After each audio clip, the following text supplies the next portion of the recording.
Hello, everybody. Welcome. I have to talk to you to remind you something so important. And yes, food and diet are so important for our health. And I try to educate people as much as possible about what's healthy and what's not. Ultimately, people are going to do what they believe is best for them. And sadly, people are being taught things that aren't healthy are okay.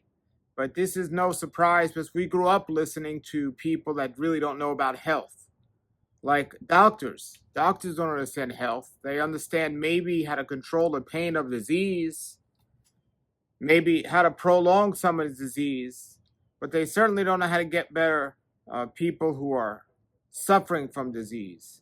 They say there's no cure, there's no answer.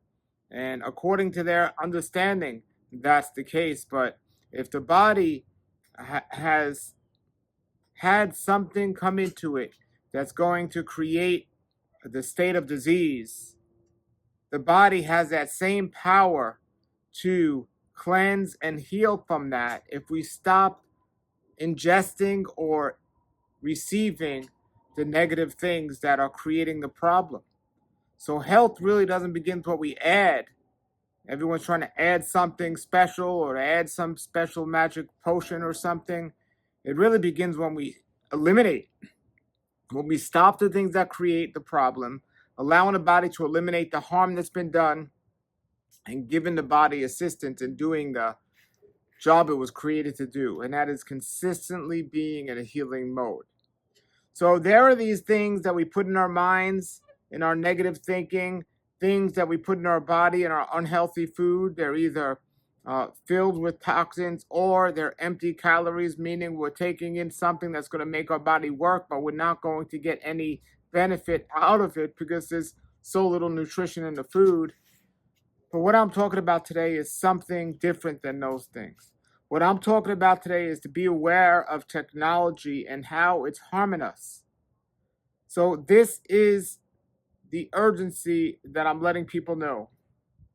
I am right now doing this video on my iPhone.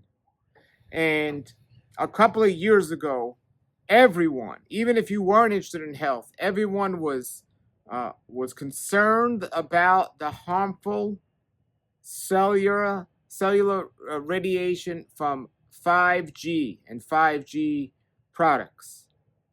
I mean, everyone was worried about this and concerned about this, and all the reports came out that said this causes cancer and all this stuff. As a matter of fact, it started getting announcements that 5G was going to start rolling out around the time of, I don't want to say the word because I don't want this video taken off the internet, but the time that a couple of years ago when people weren't allowed to go outside, we'll say that.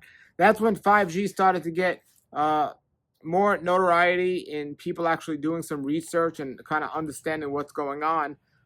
Some people said that that whole thing was what caused the whole thing. That's what some people were saying. And it's just quite interesting that it started to get popular, 5G, at that same time. I find that very interesting. Now, fast forward to now, that distraction has been created and gone. And you would think now people are going to really dial in and focus on the 5G and how to avoid it and creating all these things to avoid it. But you know what? That's not happened. That didn't happen. As a matter of fact, on my phone, the service on my phone, I was part of another company. Now I'm part of another company. And I didn't want anything to do with the 5G at all. So when I was looking for a new company, I specifically found a company that says, well, you have the choice. You don't have to go on 5G. Now, at the time, there wasn't as many 5G towers out, so I did have a choice. But now, as I drive and I see these ugly towers all over the place, and all the technology that's going to artificial intelligence and the 5G and that in a combination, this is everywhere now. The 5G is everywhere. But the scary thing is people have seemed to have forgotten how harmful this is. As a matter of fact, a lot of people that were so concerned about it now accept it. This is the worst up to this point of the cellular rays and the radiation and all the EMFs and all this combined, the research hasn't gone away. The powers that be have distracted people enough to not think about this. But now I come up, and this is what made me think about it. My phone has an option to go on 5G all the time. Because it used to be like just 5G if you're in a 5G area. But now it's everywhere in the area, right? But I had an option on my phone to go to something called LTE, which is light mode. There's 3 options. There's one for 5G all the time. There's one for 4G and then 5G when you're in that area. And then there's one called light. I believe this is it. These are the 3 options. And light means, hey, I don't want to be on 5G. I'll stay on 4G, 3G, 2G. I don't want to be on 5G. And it was okay for a while. But now I'm starting to notice the light isn't doing the job. The LTE, I don't want to say light, it's LTE, is not doing the job. I believe they're forcing me and people that have my understanding of this. They're going to force us into getting 5G. They're going to take away the option for 4G completely. And why should they keep it if they have access to 5G everywhere? Why keep the 4G network open? So what can we do? Now, there are some companies that have shields and things like this. At least they were built for 4G, the shields. I don't know how they are with the 5G. But we have to see what our options are. And I got to see what my options are just in case they force me to get 5G on my phone. So one thing we should all do, and it's something I want to practice to do this year, is get in the habit of using less of the phone. Just get in the habit of using the phone less. I mean, I could still use the phone for my camera like this. But if I'm in, I think you could have a phone and not even pay for a service and still be able to use it for its functions that most people use it. Very few people talk on the phone, right? I mean, a lot of people text. Some people use the internet. But the everyday things we use on the phone, that doesn't go anywhere. You can still have the phone and use those everyday things. The flashlight, the calculator, and all these different things. I don't know why anyone needs to walk around with a calculator and a flashlight. I mean, we never thought before in our lives, hey, I need to walk around with a flashlight. But now that we have it, we seem to use it all the time. The calculator, the last thing somebody thought about was walking around with a calculator. But now we use it all the time. This is available to us, right?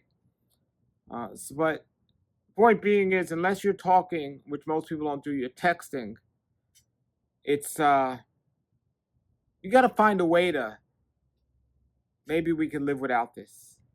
You know, I use my GPS all the time. That's what I use. But they used to have GPSs, right? In the car. A separate GPS. I don't even know if they sell those anymore because everyone uses their phone now for that. But that's the one I use a lot. Point being, the reality is 5G, and then there's going to be 6G and 7G. And as AI becomes more available, these AIs need to connect to something, and it's going to be everywhere. Everywhere. And so we're going to have to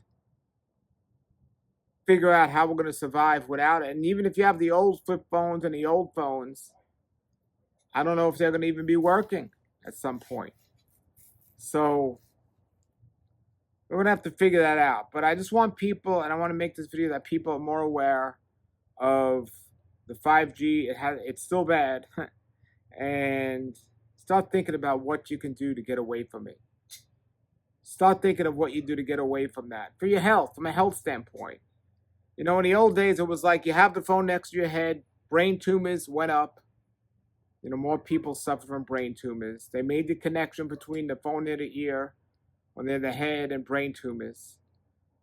What's going to be the next connection? Because they've gotten people to stop talking because nobody really talks anymore. Everyone's texting. So what's going to be the next thing that the 5G or 6G or 7G is the next thing that's brain tumors? What's the next thing of our health? We can't wait for doctors to figure this out. So I know some of you, the viewers, probably already found a solution to this. You know, I know people that my dad's age, they don't even really use a phone. They still manage to get by without it. Yes, they're not really competing in businesses and stuff. Many of them are retired. But now they're talking about cars being built with like 5G in them. So you're going to be like, oh, wherever you go, it's going to be 5G in your car. And how are you going to get away from this? They might have an on, turn off, but what if they don't? You know, so these are things to be thinking about. And everything's going to a way of being automated. So that's another thing. You know, there's going to be a lot more sicknesses and deaths due to the cellular. We haven't seen anything yet. So it's something to be aware of and remember. Now, when I talk about diet and what we should eat and take care of ourselves, taking care of ourselves, definitely the healthier we are is going to help us deal with the things that we don't have control over.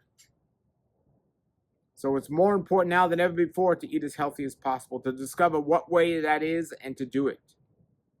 Because we want to be as healthy as we can be to deal with the things we don't have control over. Okay? So let me know in the video below if some of you have been on the LTE on your cellular plan and lately you start seeing it not being as available. And are your companies forcing you to 5G? I don't even know if they make flip phones anymore, but how do you all get around this problem or situation? Thank you everybody for watching. Have a wonderful year. May you be blessed with good health, with good wisdom, and good research to know what those choices are. Have a great day, everybody, and a great Raw Life. Nature's wealth, good for your health. This is the Raw Life Health Show.